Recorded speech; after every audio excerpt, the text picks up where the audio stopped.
श्रीमद् भागवत महापुराण प्रथम स्कंद अध्याय 3 भगवान के अवतारों का वर्णन। श्री सूत जी कहते हैं, सृष्टि के आदि में भगवान ने लोकों के निर्माण की इच्छा की। इच्छा होते ही उन्होंने महतत्व आदि से निष्पन्न पुरुष रूप ग्रहण किया। उसमें 10 इंद्रियां, 1 मन और 5 भूत, ये 16 कलाएं थी। उन्होंने कारण जल में शयन करते हुए जब योग निद्रा का विस्तार किया, तब उनके नाभि सरोवर में से एक कमल प्रकट हुआ और उस कमल से प्रजापतियों के अधिपति ब्रह्मा जी उत्पन्न हुए। भगवान के उस विराट रूप के अंग प्रत्यंग में ही समस्त लोकों की कल्पना की गई है। वह भगवान का विशुद्ध सत्वमय श्रेष्ठ रूप है। योगी लोग दिव्य दृष्टि से भगवान के उस रूप का दर्शन करते हैं। भगवान का वह रूप हजारों पैर, जंगा, भुजाएं और मुखों के कारण अत्यंत विलक्षण है। उसमें सहस्त्रों सिर, हजारों कान, हजारों आंखें और हजारों नासिकाएं हैं। हजारों मुकुट, वस्त्र और कुंडल आदि आभूषणों से वह उल्लसित रहता है। भगवान का यही पुरुष रूप, जिसे नारायण कहते हैं, अनेक अवतारों का अक्षय कोश है। इसी से सारे अवतार प्रकट होते हैं। इस रूप के छोटे से छोटे अंश से देवता, पशु पक्षी और मनुष्य आदि योनियों की सृष्टि होती है। उन्हीं प्रभु ने पहले कुमार्य सर्ग में सनक, सनंदन, सनातन और सनत कुमार, इन 4 ब्राह्मणों के रूप में अवतार ग्रहण करके अत्यंत कठिन अखंड ब्रह्मचर्य का पालन किया। दूसरी बार इस संसार के कल्याण के लिए समस्त यज्ञों के स्वामी उन भगवान ने ही रसातल में गई हुई पृथ्वी को निकाल लाने के विचार से सूकर रूप ग्रहण किया। ऋषियों की सृष्टि में उन्होंने देव ऋषि नारद के रूप में तीसरा अवतार ग्रहण किया और सातवत तंत्र का उपदेश किया। उसमें कर्मों के द्वारा किस प्रकार कर्म बंधन से मुक्ति मिलती है, इसका वर्णन है।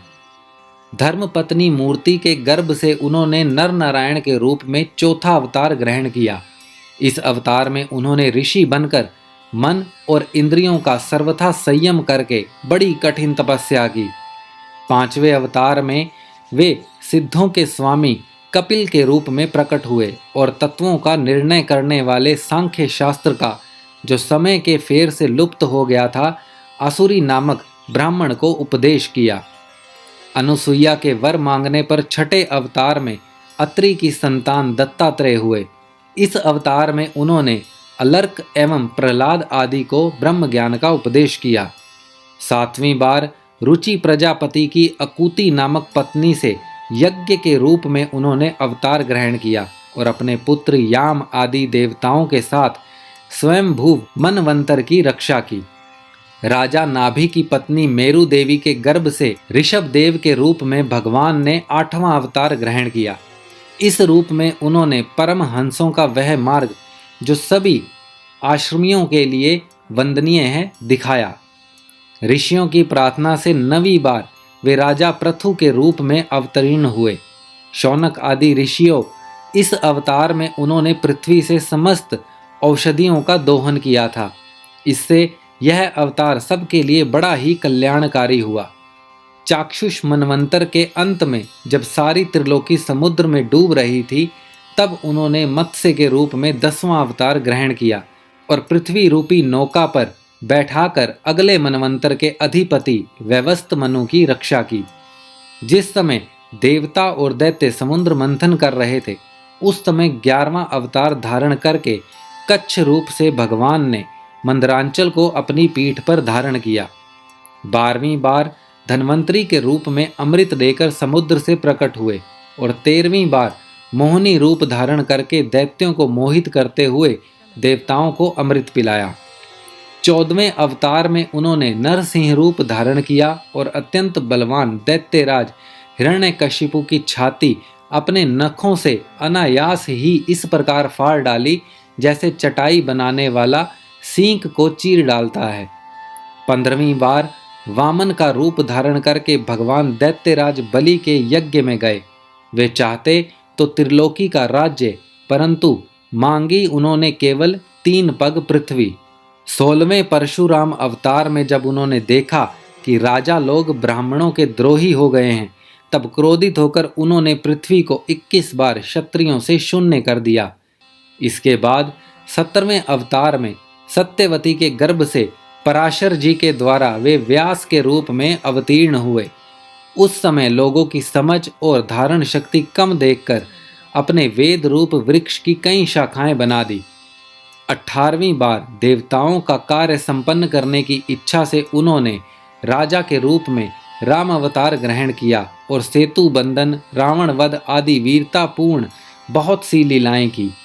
19वें और 20वें अवतार में उन्होंने यदु वंश में बलराम और श्री कृष्ण के नाम से प्रकट होकर पृथ्वी का भार उतारा। उसके बाद कलयुग आ जाने पर मगध देश में देवताओं के द्वेषी दैत्यों को मोहित करने के लिए अजन के पुत्र रूप में आपका बुद्धावतार होगा। इसके भी बहुत पीछे जब कलयुग का अंत समीप होगा और राजा लोग प्राय लुटेरे हो जाएंगे, तब जगत के रक्षक भगवान विष्णु यश नामक ब्राह्मण के घर कलिक रूप में अवतीर्ण होंगे। शौनक आदि ऋषियों जैसे अगाध सरोवर से हजारों छोटे छोटे नाले निकलते हैं, वैसे ही सत्वनिधि भगवान श्री हरि के असंख्य अवतार हुआ करते हैं। ऋषि, मनु, देवता, प्रजापति, मनुपुत्र और जितने भी महान शक्तिशाली हैं, वे सब के सब भगवान के ही अंश हैं। ये सब अवतार तो भगवान के अंशा अवतार अथवा कलावतार हैं, परंतु भगवान श्री कृष्ण तो स्वयं भगवान ही हैं। जब लोग दैत्यों के अत्याचार से व्याकुल हो उठते हैं, तब युग युग में अनेक रूप धारण करके भगवान उनकी रक्षा करते हैं। भगवान के दिव्य जन्मों की यह कथा अत्यंत गोपनीय रहस्यमयी है। जो मनुष्य एकाग्रचित्त से नियम पूर्वक सायंकाल और प्रातःकाल प्रेम से इसका पाठ करता है, वह सब दुखों से छूट जाता है।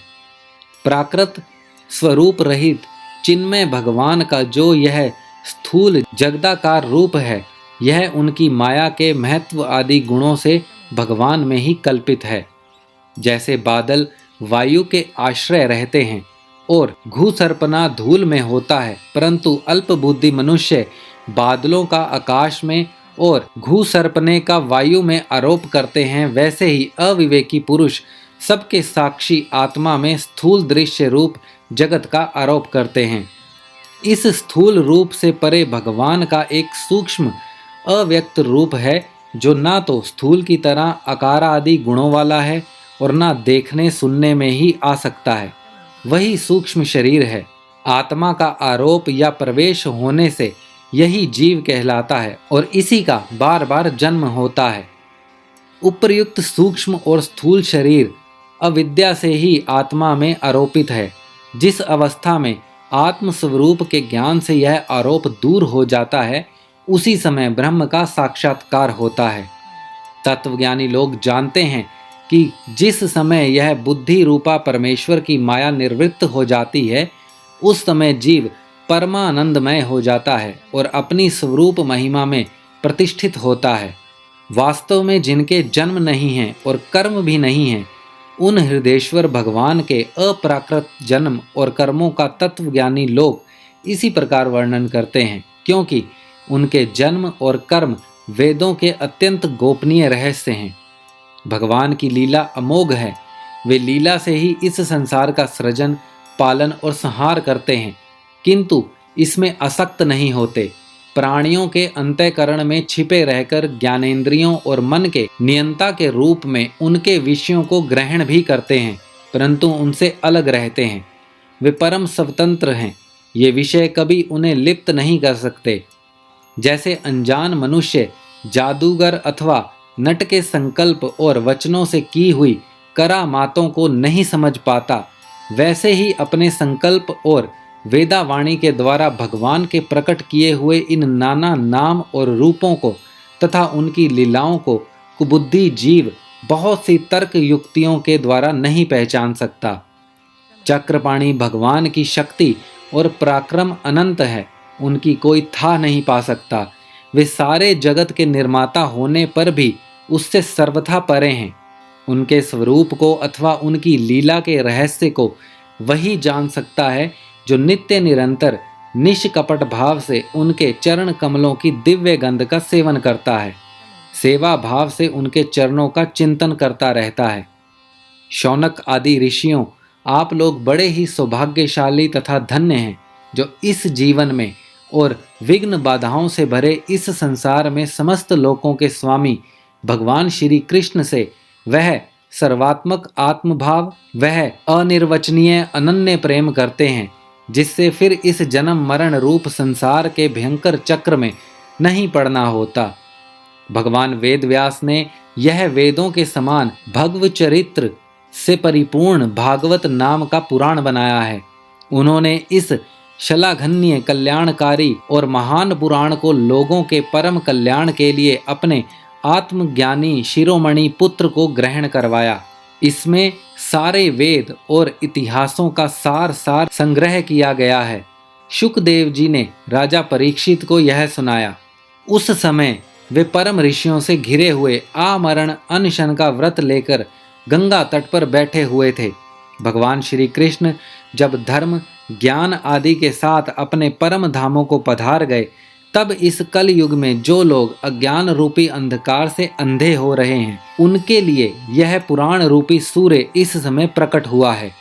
शौनक आदि ऋषियों, जब महातेजस्वी श्री शुकदेव जी महाराज वहां इस पुराण की कथा कह रहे थे, तब मैं भी वहां बैठा था।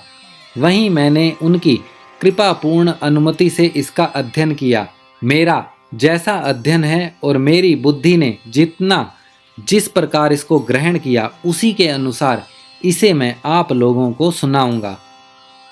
श्रीमद् भागवत महापुराण प्रथम स्कंद, अध्याय 3 समाप्त।